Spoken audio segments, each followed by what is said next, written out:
Olá, boa noite, sejam muito bem-vindos. Vão entrando, a casa sempre é de vocês.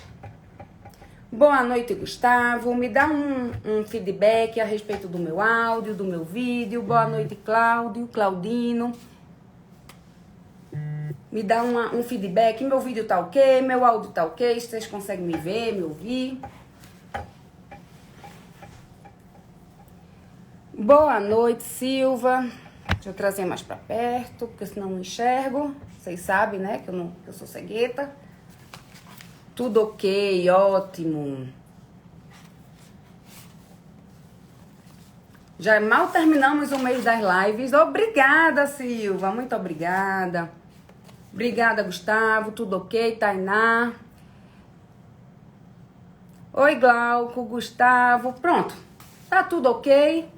Um alô para São Luís do Maranhão, essa terra linda, linda mesmo. Hoje, a gente mal terminou o mês das lives, que eu fiz aqui de uma forma bem intensa, 2 lives por semana. A gente já está no embalo e já vamos falar agora de audiência. Porque é um assunto que interessa a todo mundo, interessa ao advogado criminalista, interessa também ao concurseiro. Claro que o concurseiro não vai se interessar de forma direta no procedimento da audiência, mas para quem advoga é muito importante. E, como vocês sabem, eu tenho estudado, desde que eu fiz a pós-graduação, a especialização, eu tenho estudado muito eu acho que eu tô com batom no dente. Tô não. Eu tenho estudado muito o processo de memorização, o processo de aprendizagem, e nisso me levou a estudar o processo, a psicologia do testemunho. E pessoal, se eu já era fascinada pela teoria da aprendizagem, com a psicologia do testemunho, aí é que eu me apaixonei mesmo. Vocês não têm noção das peculiaridades dos depoimentos, principalmente da forma como é estabelecido aqui no nosso país. Porque, embora a gente não tenha prova tarifada, a gente termina dando muita credibilidade, muito valor ao depoimento testemunhal. Principalmente quando o crime ou o ato infracional é cometido às escondidas. A gente sabe que muitas vezes só tem a vítima e o agressor. A gente não tem testemunhas oculares, não tem testemunhas visuais e nem sempre o fato é comprovável por outro meio de prova. Então a gente termina se valendo muito da testemunha, da vítima. Só que o testemunho da vítima, da parte, né, que vai lá na frente do juiz depor, não é, na verdade, não retrata, na verdade, necessariamente aquilo que aconteceu. Por quê? A gente, na verdade, ele vai retratar a memória do fato, não é o fato em si. Quando uma testemunha chega em juízo para narrar o que está acontecendo, ela não vai falar da verdade do fato, porque cada um de nós tem uma interpretação diferente daqueles fatos da vida. Inclusive, tudo isso é influenciável pelas questões que eu bato muito aqui com vocês, dos sistemas representacionais. Por exemplo, se eu tenho um sistema representacional visual, eu consigo aprender mais detalhes daquilo que eu vi, daquela cena do crime que eu vi. Só que, quando se fala de depoimento de testemunha, aí o buraco é mais embaixo, de vítima, perdão, porque ali, principalmente quando se trata de crime violento, porque o crime violento deixa a gente meio atordoado. Então, muitas vezes, a vítima ela entrou num estado ali de choque que ela nem entendeu o que aconteceu. Eu tiro isso por mim. Eu fui assaltada 2 vezes, as 2 vezes em Recife. Uma, inclusive, foi me despedindo. Eu tinha reunido ali com o pessoal do estágio do Ministério Público, porque eu fazia estágio no Ministério Público, e tinha combinado de me despedir porque eu vinha para Brasília para assumir o concurso de analista do Ministério Público. E uma amiga minha me pegou em casa quando a gente estava saindo na frente do meu prédio. Chegaram 2 carros e trancaram o carro dela, né, o carro de onde a gente estava. Saíram vários elementos, eu sei lá, uns 4, 5, tudo com arma longa, colocaram e levaram um monte de coisa. Eu demorei para entender o que estava acontecendo, eu meio que travei. Tanto é que ela estava no motorista, que o carro era dela, eu estava no banco do passageiro. E aí eu não entendi, o carro chegou e a gente achou que era um povo tirando onda, brincando, sei lá, dando cavalo de pau. Só que eles pararam o carro literalmente atrás do carro dela. Eram 2 carros. Um passou e o outro ficou atrás dela. E do carro que ficou atrás, desceram algumas pessoas. E um dos assaltantes chegou e já puxou ela com toda a violência. Já eu fiquei dentro do carro em choque. E eu não, na verdade, eles levaram tudo. Levaram bolsa, pegaram minha bolsa, pegaram a aliança, anel na época. Eu fiquei lá parada, sentada no banco do carro.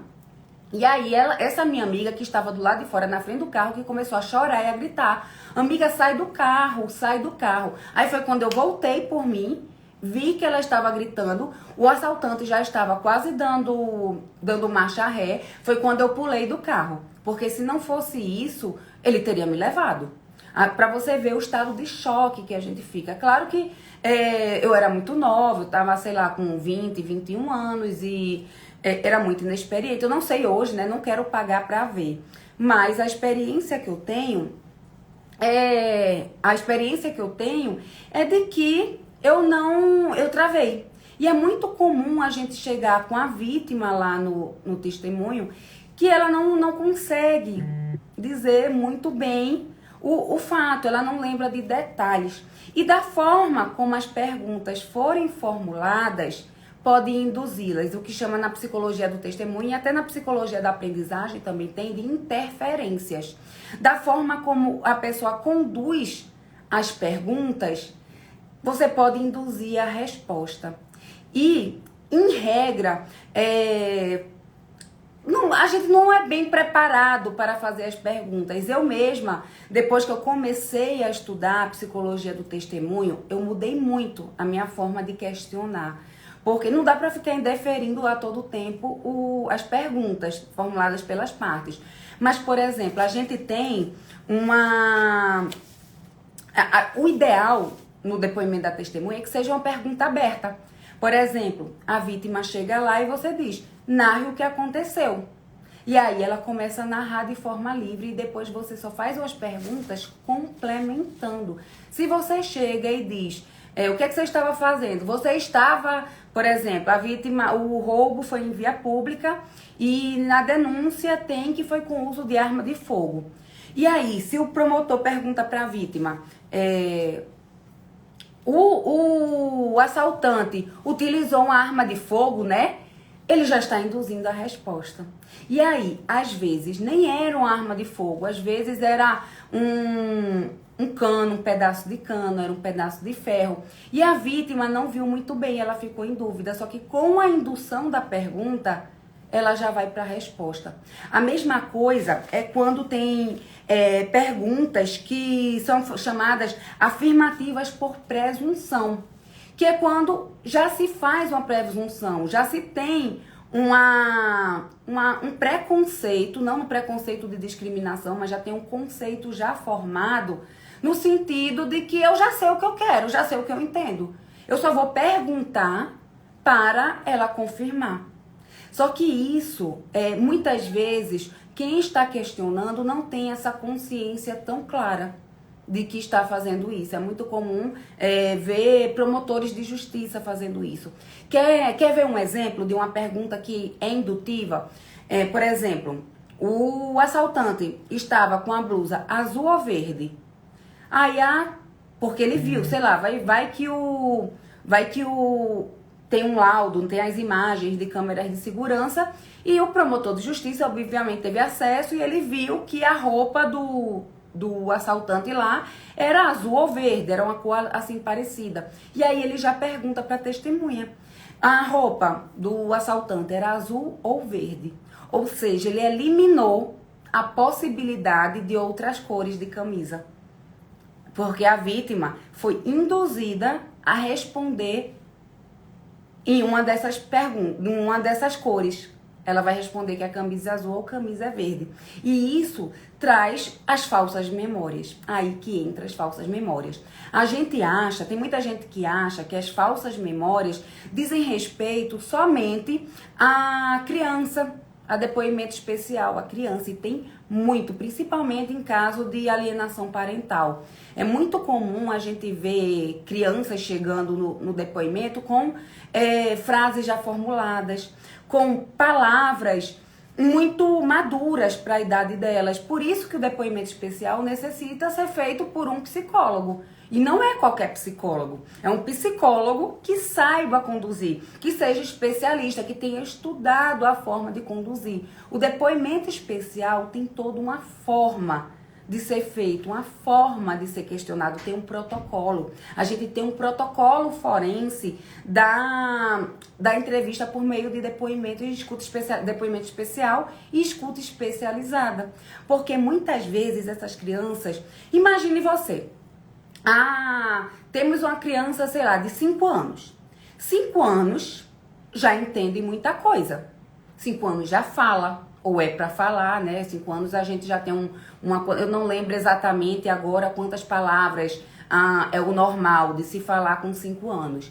Mas tem uma quantidade bem grande daquelas palavras de comunicação básica. Só que, olha a doutora Ruth entrou. Só que tem casos de alienação parental. Então, chega na delegacia, a criança, a mãe já chega para narrar o fato falando o que aconteceu, o que foi que a criança narrou. E aí a criança chega com um vocabulário muito adulto, a gente já sabe que tem alguma coisa estranha aí. Por isso que é importante ser feita a inquirição por depoimento especial. Amiga, a gente está num ambiente parecido. Então, Explicada. eu tô aqui lutando contra a minha luz, por isso que tu não estava me vendo. Para poder ligar a luz aqui no ring light, mas não tá ligando de jeito nenhum. Ah, agora foi. Ligou. Uma luta. Mas desculpa, gente, o atraso. Eu tava já acompanhando aí a sua aula, é isso mesmo. Já começou muito bem falando sobre a indução da testemunha. Perfeito. Isso. Pois é, amiga, eu tava esperando você. Pessoal, agora a live está completa, porque eu e a doutora Ruth vamos falar sobre audiência criminal e falsas memórias. A gente vai tentar entrar um pouquinho nesse assunto. Por quê? Qual é o advogado de sucesso? É aquele advogado que sabe conduzir a prova a seu favor. É o advogado que percebe as perguntas indutivas do promotor de justiça e sabe reconduzir, sabe virar o jogo. Mas para isso ele precisa entender quais são as perguntas indutivas, quando é que ocorre a sugestividade, porque ele vai ver que ali aquele depoimento está sendo induzido e às vezes nem é de forma proposital, é costume. A gente não tem essa instrução, nem no curso de formação, nem na vida, né, Ruth? Não, a gente não tem. Ninguém é preparado para isso, mas a diferença está aí. Eu acredito que, assim como eu, você também fez esse tipo de preparação, buscou se informar sobre como é esse tipo de indução. A gente vê muito isso naqueles seriados criminais, né? Que chega lá e a pessoa se levanta, tá induzindo a testemunha.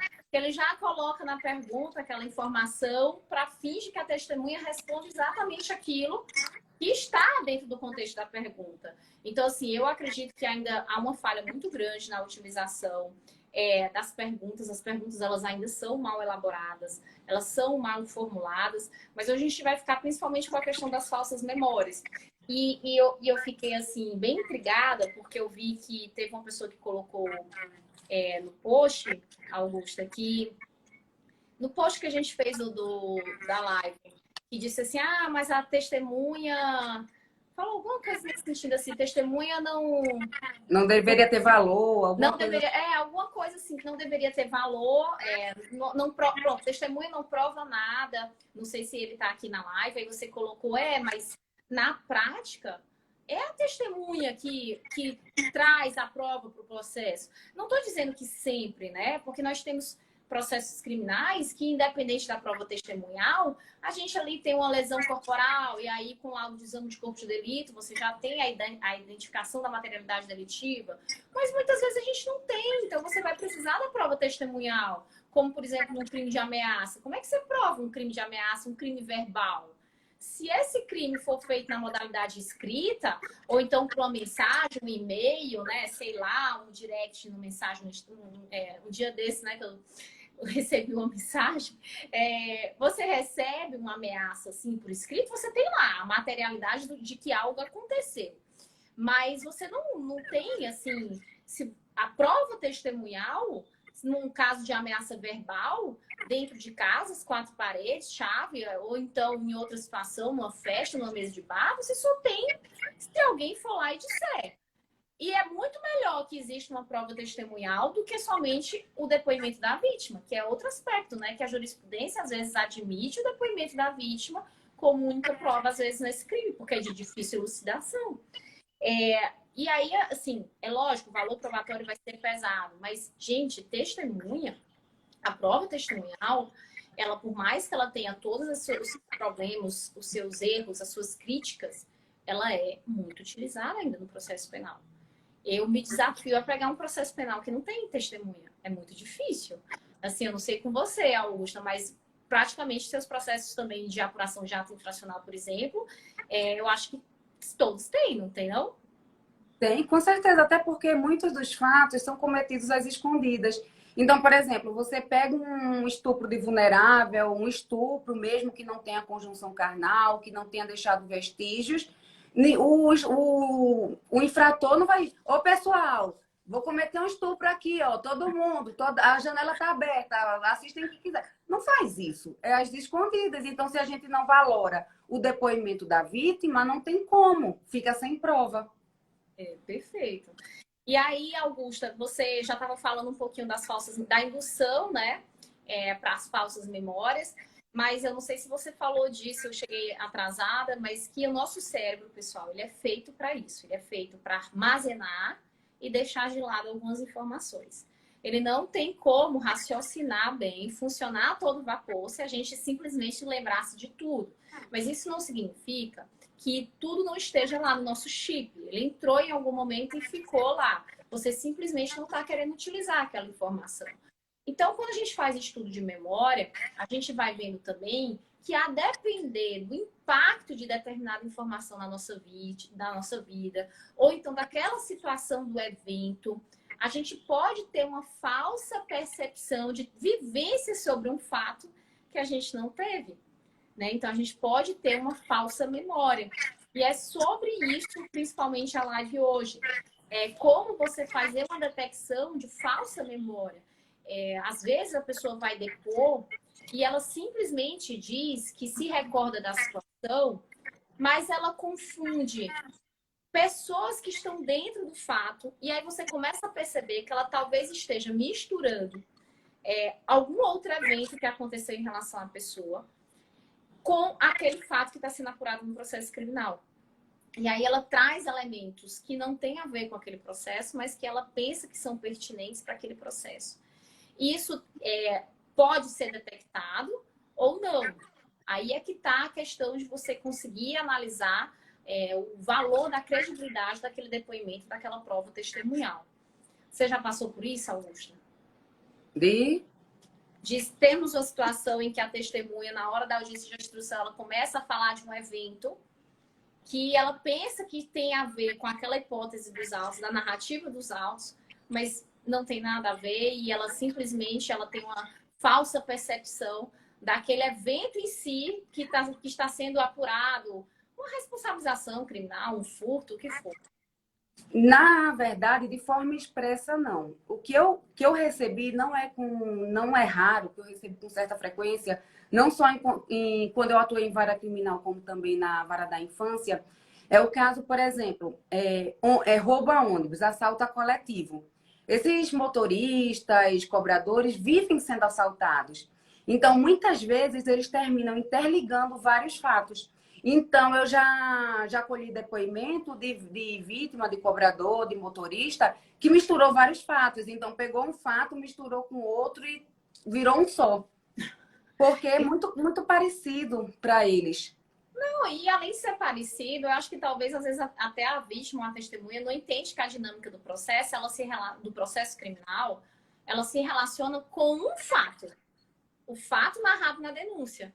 Isso é muito comum também, situações de lesão, ou lesão não, ameaça, injúria em âmbito doméstico, que a pessoa já passou por vários tipos, já foi vítima várias vezes, mas ela não consegue determinar exatamente, porque ela começa a misturar as informações, e ali você pode ter uma dificuldade tanto de acreditar no depoimento da vítima, se você não perceber que ali ela está misturando as informações que ela já vivenciou, ou você pode ter uma situação até mesmo de dificultar o valor que vai ser dado àquele depoimento em razão dela não conseguir apresentar o elemento que é essencial para o fato. Você tem que apurar aqui se aquele fato num crime efetivamente aconteceu ou tem uma perspectiva de ter acontecido, né? Aquele fato histórico.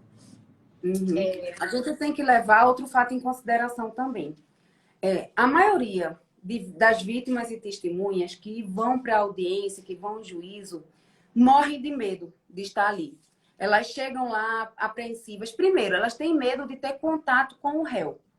Então, por mais que a gente console, que a gente diga, não, você não vai ter contato, ele não vai ver você, eles morrem de medo. Principalmente quando a audiência é presencial, porque eles acham que vão sair da sala, vão dar de cara com o réu a qualquer momento.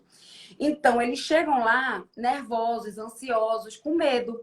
E esse medo pode, dependendo do grau de ansiedade de cada pessoa, pode ser um medo que deixa a pessoa meio confusa mesmo. Deixa a pessoa... Primeiro, ela quer se livrar logo. Ela quer sair dali logo. Então, ela chega nervosa. Por isso que é importante. Se você pega um juiz que é mais cauteloso nesse ponto, eu mesma sempre converso com a vítima, a testemunha, quando eu vejo que ela está apreensiva, eu sempre tento acalmá-la antes do início das audiências. Já interferi várias vezes, advogado, promotor, sendo mais incisivo, assim, colocando a testemunha numa situação de constrangimento, porque parece que estava interrogando a vítima, a testemunha. Então, elas querem dar uma resposta e elas terminam se confundindo. Principalmente quando o questionador pergunta, aí quando a pessoa responde, e muitas vezes as vítimas se contradizem. Elas falam uma coisa, a vítima e testemunha, elas falam uma coisa e depois elas falam outra coisa que é contraditória, só que elas não percebem. Justamente porque ali elas estão falando, isso ocorre muito decorrente da ansiedade. Então, muitas vezes, ansiedade, nervosismo, medo, dá a entender que é mentira, só que não é. Não é mentira, é porque realmente a testemunha está ali, está com medo. Então, quando você tem é importante que o advogado tenha pulso firme nessa hora, para quando notar que o promotor de justiça ou até mesmo o juiz que está constrangendo a vítima, está induzindo, está fazendo as perguntas de uma forma mais ríspida, que o advogado, educadamente, claro, mas peça pela ordem, e chame a atenção do juiz de que aquelas perguntas estão sendo feitas de uma forma inadequada, que está constrangendo a vítima. Eu mesma já tive casos de que eu tive que interferir porque o promotor de justiça fez uma pergunta e depois ele disse, não, então você mentiu lá na frente, porque não foi isso. E aí a testemunha começou a ficar nervosa, a gente tem que interferir. Então, a gente não pode interpretar todos os fatos, nervosismos, contradições com mentira. E é aí que um bom advogado, é aí que um advogado preparado entra. Porque ele pega essas contradições e ele consegue reverter uma delas a seu favor. Perfeito, é isso mesmo. Eu acho, assim, sabe, que em relação às falsas memórias, o principal também é você ter análise se a testemunha, no caso, ela tem algo realmente a contribuir para aquele fato. Tem circunstâncias em que a testemunha ela acredita piamente que aquilo que ela presenciou é efetivamente aquilo, mas não é, tá? Então, assim, teve um filme antigo, eu não lembro o nome, mas é uma testemunha que foi ouvida na fase de investigação desse filme e fala que ela viu a pessoa passando e que tem certeza que foi ele o responsável por um ilícito criminal. E aí, no dia da audiência de instrução, ela estava no filme de óculos, né? Aí eu falava, mas ó, você disse que viu e você enxerga nessa distância, no dia você estava com óculos ou sem óculos? E sem óculos, ela disse, não, mas eu tenho certeza que eu vi. A pessoa, às vezes, realmente acredita que aquilo aconteceu com ela. Ela pode ter uma falsa percepção da realidade também. Isso não só para testemunha, como para a vítima também. E aí, quando eu disse aquela questão da falsa memória, ela pode ser implantada, até mesmo pela questão do impacto. É possível, por exemplo, que uma vítima identifique errado o agressor de um crime sexual, por exemplo.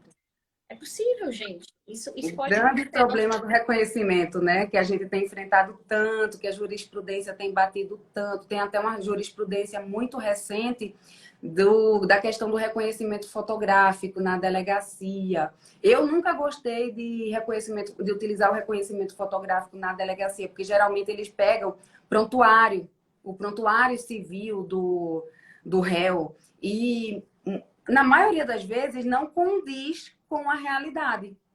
Não condiz, ele está muito diferente. E aquele prontuário, gente, pelo amor de Deus, uma foto 3x4, você não consegue identificar. Fora que você vai ver o padrão, não é querendo entrar numa linha lombrosiana, não.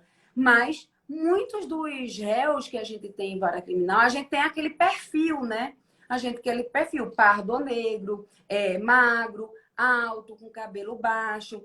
Então, é muito comum, eu noto isso, Ruth, e agora a gente ainda está em videoconferência, né? A gente decidiu lá na vara manter pelas vantagens de não tirar policial da rua, de não tirar testemunha. Aqui a gente atende o DF praticamente inteiro, então a gente não tira a vítima, testemunha do ambiente de trabalho, evitou esses problemas. Só que eu vejo muito no reconhecimento, não só no reconhecimento que a gente faz por videoconferência, como também no reconhecimento pessoal, quando tinha, de você coloca, se você seguir direitinho o procedimento do artigo 226 do Código de Processo Penal, você colocar, sei lá, três, quatro pessoas iguais para serem reconhecidas. Elas ficam muito na dúvida. E quando você tem um reconhecimento pessoal, entram todos de uma vez só, cada um com sua plaquinha. Então, é menos evidente, é menos gritante esse fator. Mas quando você faz o reconhecimento por videoconferência, que você mostra a fotografia um a um, é engraçado, porque tem vítima que diz, você mostra a foto número 1. Aí a vítima fala, foi esse, tem certeza? Tenho. Aí você mostra a foto número 2. Não, foi esse. Tem certeza? Tenho, foi esse aí. Aí você mostra a foto número 3. Ai, meu Deus, não sei. Volto 1, volto 2, volto 3. Porque não... O memória foi aquele negócio que eu estava contando para eles, Ruth, que eu fui assaltada em Recife na minha despedida para vir para Brasília. E que eu fiquei tão nervosa na hora, eu fiquei tão ansiosa que eu não consegui sair do carro.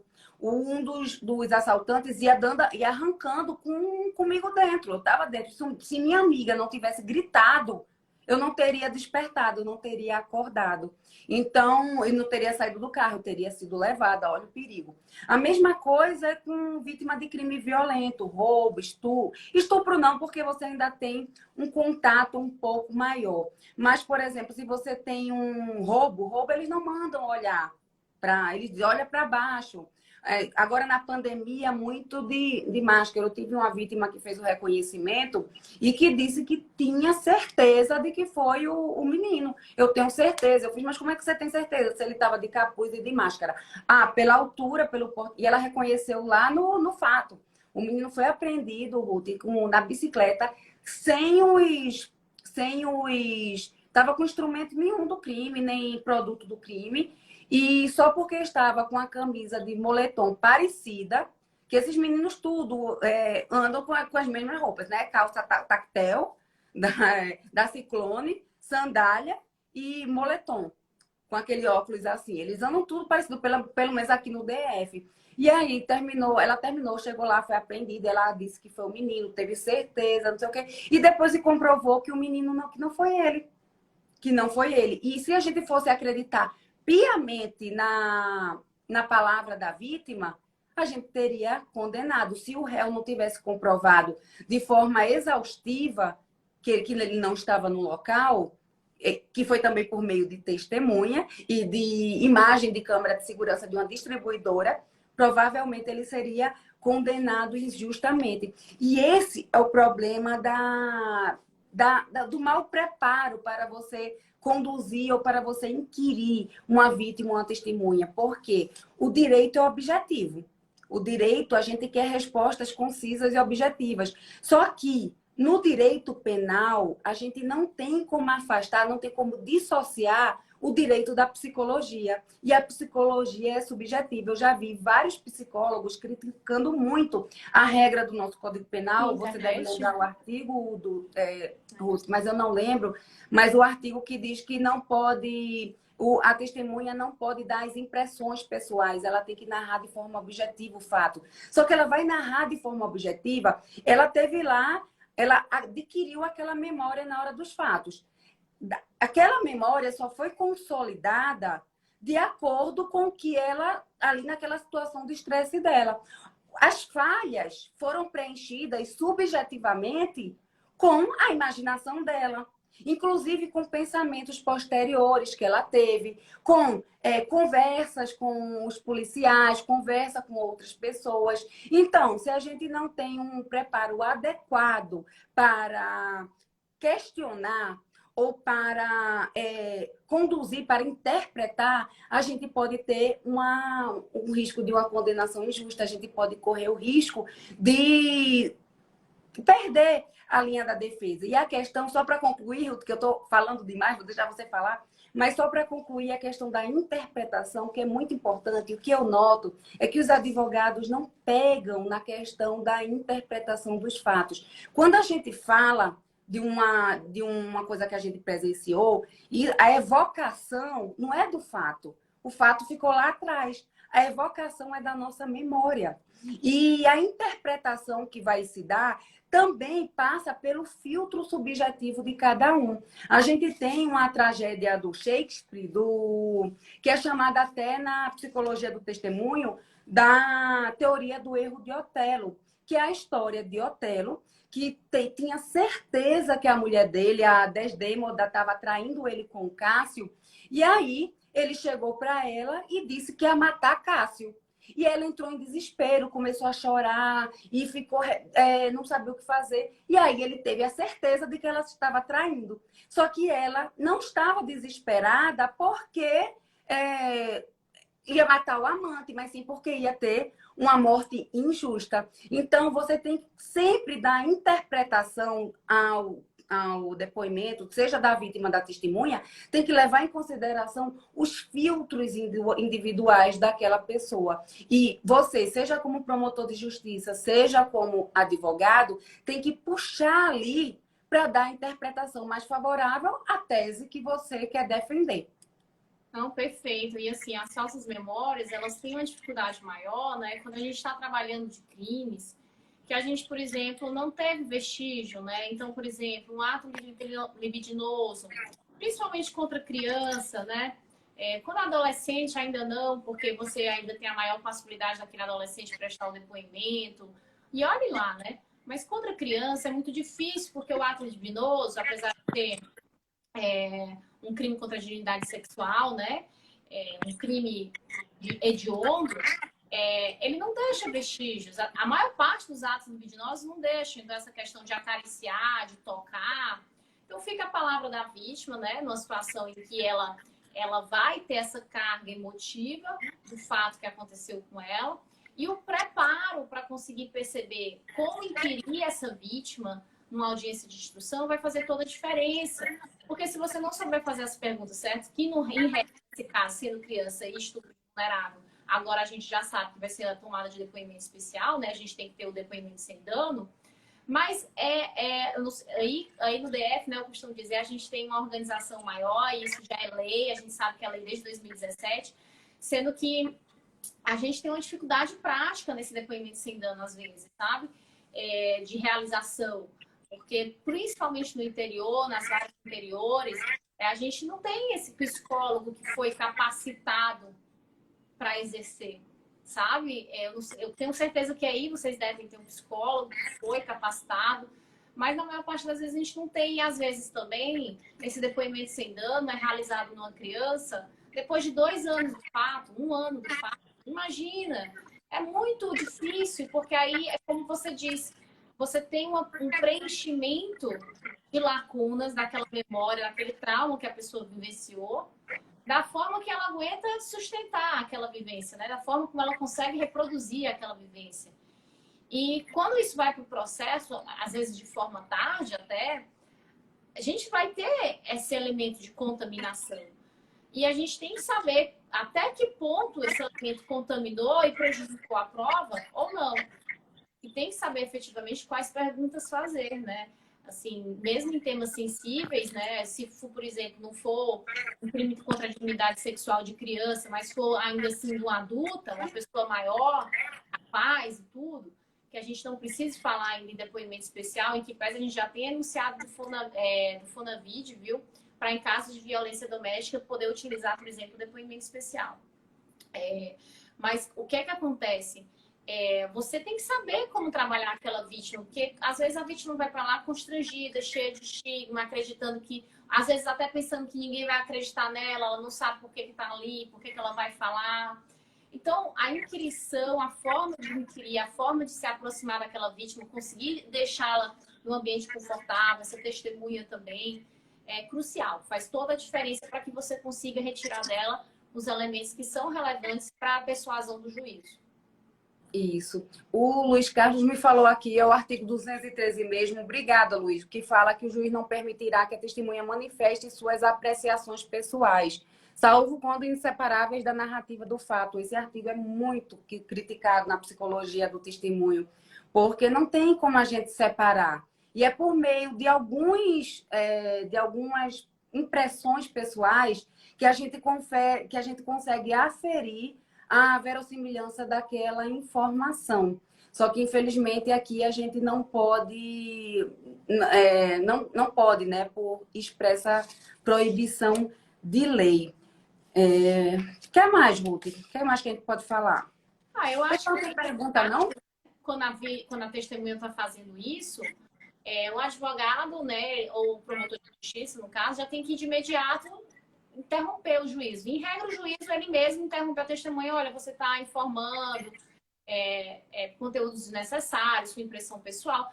Mas eu penso assim, que o julgador, muitas vezes, ele fica aguardando a pessoa falar de forma espontânea. Quando tem uma intervenção, seja do Ministério Público, ou seja da defesa, que a gente vê a situação de mudança nesse padrão. E aí isso pode colocar até em choque a questão das próximas perguntas, porque aquela testemunha pensa que está fazendo algo de errado. Aí ela volta para aquele ambiente de constrangimento, sem saber se ela pode falar efetivamente aquilo que ela acredita que deve falar, né? Então isso é complicado também. Sim, e o advogado ainda entra, pela psicologia do testemunho, o advogado ainda entra na audiência com uma certa desvantagem em relação ao Ministério Público. Porque existe um fenômeno chamado deferência, que é quando a vítima ou a testemunha está diante de uma figura de autoridade ou que ela considera que sabe muito sobre aquilo, a tendência é que ela concorde, é que ela acate tudo aquilo que aquela autoridade falar. Então, se o Ministério Público ou se até mesmo o juiz faz uma pergunta capciosa, uma pergunta que tem ali um índice sugestivo, a tendência é a testemunha acolher aquilo, por mais que não seja de forma expressa, porque de forma expressa fica muito na cara, né? Só que perguntas capciosas são feitas de diferentes formas. Então, por isso que é importante o bom preparo do advogado criminalista, porque justamente para não deixar mais, se o Ministério Público faz as perguntas e o advogado que pergunta depois consegue levar aquilo para o lado dele, para o lado da defesa dele, ele não deixa margem, ele não deixa brecha para o juiz perguntar. Porque se o promotor pergunta e o juiz percebe, o juiz vai fazer algumas perguntas depois. Então, o bom advogado é aquele que se prepara, que estuda o processo, que lê os depoimentos extrajudiciais, que anota tudo que a testemunha está falando, justamente para pegar essas respostas induzidas e levar a seu favor. Tinha outra coisa que eu ia falar, esqueci. Não, acho que é isso. Basicamente é isso, é compreender, tá? Que realmente a prova testemunhal, assim como o depoimento da vítima, ele é impregnado do seu senso de realidade, que não é o mesmo para as outras pessoas, é um senso que difere, né? O seu senso de percepção do mundo real é diferente, cada um tem o seu. E essa provocação de reconhecer que existem as falsas memórias, eu jogo a seguinte situação para você. Se você é um advogado, será que você já parou para pensar nisso? Que a pessoa que está indo para lá, ela está indo impregnada de subjetividades, da realidade que ela percebe como a dela, né? Isso pode mudar muitas situações. O promotor de justiça pode pensar, por exemplo, que a testemunha está mentindo, como a Augusta falou, e às vezes não está, né? Ela está só numa contradição, que é uma contradição mínima. E o advogado saber sustentar isso em audiência de instrução e dizer assim, ó, excelência, não se trata de hipótese de falso testemunha aqui não, é uma leve contradição que pode acontecer diante da distância do fato, da situação da testemunha que participou presencialmente do evento. Então, ele ter essa dimensão dessa carga subjetiva que é dada ao depoimento testemunhal e também das consequências para essa testemunha de estar lá exercendo praticando, né, o depoimento dela. Porque às vezes o advogado, poxa, escuta aquilo, né? Ele escuta o juiz falando. Então, quando a gente termina de fazer a qualificação da testemunha, a gente pergunta, ó, você tem algum parentesco com o réu, alguma circunstância que impeça de dizer a verdade em relação a esses fatos? Ela diz não. Às vezes a testemunha nem entende o que falou, né, ali. Aí você fala assim, não. Aí você fala, tudo bem, pode dizer. Eu lembrei do que eu ia falar, Ruth. Eu não me lembro exatamente o que foi, mas aconteceu... Ou foi início dessa semana, ou foi semana passada. A promotora fez várias perguntas para a vítima. E aí, quando chegou na vez da defensora, a defensora não me lembro se era referente ao concurso de pessoas ou arma, alguma coisa. E aí, a vítima não tinha falado, não lembro se era majorante, se era qualificadora, mas a testemunha não tinha falado, ou a vítima, não lembro. E na pergunta da defensora, ela falou. E aí, quando ela falou, eu vi a defensora, era a defensora pública, eu vi ela gelar. E aí, no final, quando terminou, a defensora disse, ou a promotora falou, doutora, obrigada, a senhora me ajudou. Para você ver como, às vezes, uma defensora extremamente competente, extremamente preparada, muito boa, uma das melhores defensoras que tem, que atua na vara, mas caiu nessa bobagem, né? Nesse erro, que foi um erro até grande, né? E assim, não foi um erro proposital, foi eu entendi o que ela queria perguntar, é porque eu não lembro agora de como foi, mas eu entendi o que ela queria perguntar, só que uma pergunta mal formulada prejudicou e muito o patrocinado dela. Entendi. É isso, né? A gente tem que até análise da... Quando você vai fazer uma pergunta, você tem que ter, pelo menos, a possível resposta que você está buscando com aquela pergunta. Então, todo advogado que é excelente, que se destaca, ele faz uma pergunta querendo uma resposta, gente. Isso significa que você vai fazer uma pergunta não ao acaso. Você vai fazer essa pergunta já baseada em tudo que você leu nos autos e aquilo que está acontecendo no momento da audiência de instrução. Agora, você para pensar sempre, porque como a testemunha do juízo, ou seja, tudo que você vai perguntar, independente se a testemunha de defesa, ela vai valer para ambos os lados, né? Vai valer para a acusação também. Você tem que pensar qual é a consequência dessa pessoa responder essa pergunta. Será que ela pode me prejudicar aqui? E eu digo assim, que as testemunhas às vezes estão lá, elas não têm a mínima ideia, né, do que significa o peso de prestar um depoimento, porque a gente tem tipo penal específico para testemunha que mente, né, ou cala a verdade. Então, quando a gente está lá e fala, ó, então está deferido o compromisso para você de dizer a verdade, sobre tudo que souber e for perguntado, e você não pode calar a verdade também, hein? Está devidamente compromissada. Passa a palavra ao Ministério Público. Quando já começa assim, a testemunha não tem a mínima ideia do que é esse compromisso, que ela pode sair dali presa. Então, assim, a gente fala, mas eu acho que ela não tem esse conhecimento. E faz diferença quando o advogado fala para ela, olha, isso aqui é uma solenidade, você vai ser ouvido em juízo, esse seu depoimento vale como prova, significa que ele vai ser levado em consideração pelo juiz para condenar ou absolver uma pessoa. Portanto, é importante que você entenda, tenha essa percepção da relevância que é a testemunha para o processo, né? E essa testemunha também tem que saber disso. Eu acho que um advogado que se destaca é o advogado que tem esse contato com a testemunha prévia e explica para ela tudo isso, acalma ela, diz, né, que a intenção não é ninguém sair preso da audiência de instrução, a intenção é outra, mas tem que dizer tudo, tem que esclarecer. A testemunha não pode simplesmente ser arrolada. Muitas vezes também o Ministério Público faz só isso, só arrola, né? E não é o ideal, não é o ideal. Tanto que a gente vê também nas questões de... Gente, só para não confundir também, a questão da conversa sobre o depoimento testemunhal não pode ser confundida com a questão da interferência para que a testemunha fale aquilo de forma manipulada, certo? De forma maquiada. Não é isso, tá? Mas é possível que você tenha conhecimento prévio sobre o que é que a testemunha tem a acrescentar para a audiência. Se você tem uma testemunha que presenciou os fatos, você quer saber da boca dela o que é que ela viu. O que é que o advogado hoje está acostumado a fazer? Está acostumado a ler o que está descrito lá no depoimento daquela testemunha no inquérito policial e simplesmente só vai escutar de novo essa testemunha na audiência de instrução. E não tem nada que impeça ele de perguntar, olha, isso aqui que você prestou depoimento, você estava lá? Ou foi uma coisa que você ouviu dizer? Ele saber algo sobre o depoimento não impede, né? O que ele não pode fazer é organizar como é que ela vai responder, induzir que ela responda de determinada maneira, afetando o seu juízo de convencimento para fins de fornecer ali os elementos de prova. Aí, no caso, se isso for detectado em audiência de instrução, aí pode sair preso, né? Tanto testemunha quanto advogado e tudo. Né? Então, assim, não pode ser assim.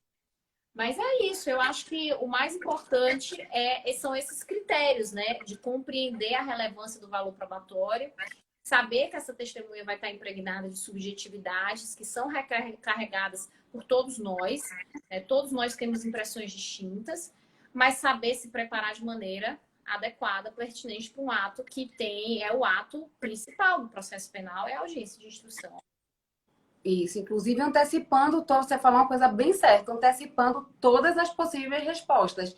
Porque se a forma como você for perguntar, é bom que você estude o processo antes. Por isso que eu digo, não vá para uma audiência sem estudar o processo. Porque você já tem que ir com as perguntas pré-definidas.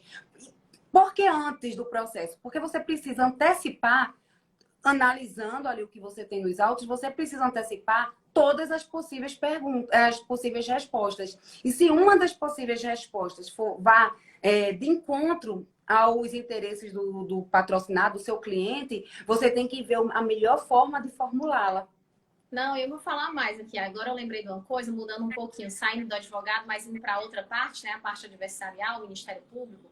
Quando a gente pega um crime de tráfico de drogas, que tem mais envolvido em concurso de pessoas, né? Que a gente chama de associação para o tráfico também, a gente tem o 33 e o 35. Aí, olha o que às vezes acontece. Às vezes acontece do Ministério Público você arrolar para fins de ser testemunha do processo criminal o adolescente que cometeu o ato infracional análogo ao crime de tráfico de drogas. Eles arrolam, então pegam depoimento prestado. Pronto. Aí lá no inquérito policial, todos eles confessam. Quando eles vão para juízo... Aí a história é outra. O que é que eles fazem? A primeira coisa que eles vão fazer é se retratar no depoimento prestado perante a autoridade policial. Por inúmeros motivos. Porque ou foi espancado, ou porque... Aí também eles não leram, o delegado obrigou eles a assinarem. Todos aqui falam isso, que o delegado obrigou e não deixou nem ler. Então, veja só. Você arrolou uma testemunha que vai ser ouvida sobre o crime contraditório e ampla defesa. Lembrando que os julgadores só podem decidir com base em prova, né? É lógico que a gente pode colher elementos informativos para decidir. Porém, essa decisão, ela tem que estar carreada principalmente nas provas e não nos elementos informativos. E aí você sabe que você tem um depoimento lá no inquérito policial que ele disse uma coisa, chega na audiência de instrução, ele diz outra sobre o crime contraditório e ampla defesa, volta atrás de tudo que diz. por as mais razões diversas, e a única prova que o testemunho, que o Ministério Público tinha para provar a associação para o tráfico era o depoimento desses adolescentes. Então, poxa, não ficou fraco, né? Veja, se ele já tivesse feito ali um pedido de interceptação telefônica ou um pedido de autorização judicial para quebra de sigilo dos dados ali, para ter elementos de contatos no WhatsApp, para mostrar o vínculo entre eles. Veja que aí a gente já teria uma nova prova que demonstraria que aquele elemento informativo colhido no inquérito policial era o principal para fins, né? Estava realmente real e não uma mudança, porque é uma realidade distinta. A gente tem, nesse envolvimento aqui do caso, a gente tem um processo que vai correr perante a vara da infância e juventude e um processo que vai correr perante a vara criminal. Mas o resultado para eles é o reconhecimento da ilicitude. E o reconhecimento da ilicitude para alguns, dentro de uma associação para o tráfico, é algo perigosíssimo, né? Quem é que quer estar reconhecendo que os outros demais estavam traficando? Isso não é uma realidade, assim, fácil de você dizer. Então faz até sentido que eles se retratem, às vezes até mesmo por medo, né?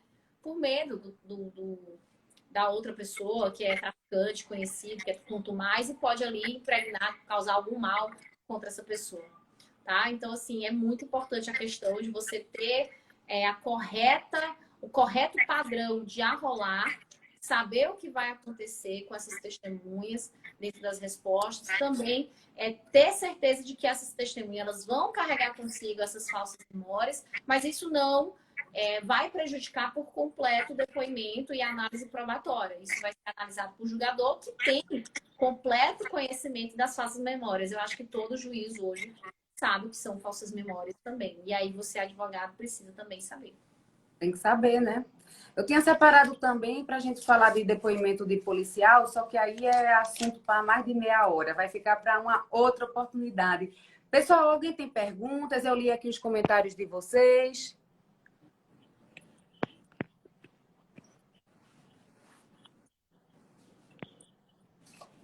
Eu acho que é isso, né, Ruth? Eu acho que já deu para dar uma boa noção geral aí para o pessoal da realidade prática, para eles se conscientizarem, principalmente quem advoga na área criminal, que precisa se preparar. Um bom advogado é aquele que estuda o processo, é aquele que estuda o comportamento humano, é aquele que entende como a evocação das memórias acontece. É aquele que vão voltar a fazer simulado de prova oral. Olha o simulado aí, Ruth. A gente pode até marcar, né? Você vai participar, Tainá? Você vai participar ou só quer ver o povo sofrendo? Aí, já temos a Tainá. A Tainá vai participar. Tá certo. Bom, pessoal, acho que é isso. A próxima live, né, Augusta? Vai ter uma série de lives. A próxima live vai ser segunda-feira. Aí a gente vai abordar um pouco mais sobre prova testemunhal. Eu vou estar junto com o professor Dr. Jamil, que é juiz de direito do Estado de São Paulo. A gente vai abordar um pouquinho essa temática da prova testemunhal. A gente vai aprofundar um pouco mais o tema. Terça, a Augusta vai estar em live também, né? Augusta, qual é a sua live? Vou botar na terça e na quinta. Terça e quinta, e quais são os temas? Um é oratório em audiência, o de quinta está para definir. Já está quase certo, mas eu só vou soltar quando estiver certo. Tá, e quarta-feira estarei com o doutor Diego Braga, que é promotor de justiça, falando sobre acordo de não persecução penal. Então vai ser um rojão aí de lives com foco na audiência criminal, tá? Para tentar auxiliar vocês aí, tá bom? Pronto, Tainá, eu printei aqui seu nome, me manda um direct que eu vou... A Tainá quer participar, Ruth. A gente tem que marcar esse simulado aí com a Tainá. Ah, então tá bom. Manda um direct pra gente que você é a primeira da fila. Outra situação, para quem não se inscreveu para acompanhar tudo e fazer parte do grupo, entra lá ou no link do canal da Augusta, eu não sei se o seu já tá, mas o meu tá. Já tá. Já tá? Nos nossos canais, na página já de entrada do Instagram, você vai encontrar os links para o Masterclass de Audiência Criminal, tá bom? Para você conseguir acompanhar todas as lives, ficar por dentro, receber as notícias e aí não ficar de fora de nada e poder participar de todos os eventos, tá bom? Isso, a gente vai tratar de muito tema que a gente nota que é escasso, que os advogados não se preparam e às vezes não é nem por má vontade, é porque eles não têm acesso esse tipo de informação. Então, a gente, né, Ruth, a gente está selecionando várias informações importantes justamente para ajudar vocês que advogam, para dar aquele up na carreira, para melhorar tudo, né? E às vezes a pessoa abandona, tem algum trauma do processo criminal, né? Passou por uma audiência, não gostou, não é para mim, né? Ama direito penal, mas não é para mim depois que vai para uma audiência criminal. E a gente quer tirar um pouquinho desse mito, dessa sensação, né, de que não consegue controlar a audiência criminal. A audiência criminal, ela é sim cheia de nuances, cheia de altos e baixos, mas ela é uma audiência que é capaz de um advogado com um bom conhecimento técnico e prático, que pode ser adquirido através dessas aulas aqui de conteúdos gratuitos que nós estaremos ministrando durante a semana, que você consiga fazer todo um diferencial aí na tua carreira, tá bom? Isso. Qualquer dúvida, a live vai ficar salva. Já perguntaram as 2 ou 3 vezes. A live vai ficar salva, tanto no meu perfil quanto no da Ruth. Qualquer dúvida, sugestão de tema, o que vocês quiserem que a gente trate aqui referente, obviamente, à audiência criminal. E quando eu falo audiência criminal, não é só no processo criminal, na queixa-crime, mas também no processo socioeducativo, porque a gente também vai abordar do processo socioeducativo, que é tão deixado de lado, né? A gente tem, Ruth, uma infinidade. A gente não tem um preparo, pelo menos nas faculdades, na prática, eu não sei o que é que acontece. E é totalmente diferente o procedimento, as audiências são diferentes. Então, a gente pega muitos advogados que atuam na área penal, que vão para uma audiência socioeducativa, uma audiência de apresentação, uma audiência de continuação, e aí chega ali perdido, porque o procedimento é totalmente diferente. Então, se vocês têm dúvida, tem sugestão de assunto em relação à audiência criminal e socioeducativa, é só comentar embaixo da live, não manda direct, não. A Ruth ainda consegue acompanhar alguns directs, né, Ruth? Eu enlouqueço aqui, mas deixa o comentário lá na live que vai ficar salva, que a gente vai fazer o possível para ajudar vocês. Bom, pessoal, um abraço, um beijo, bons estudos. Tchau, tchau.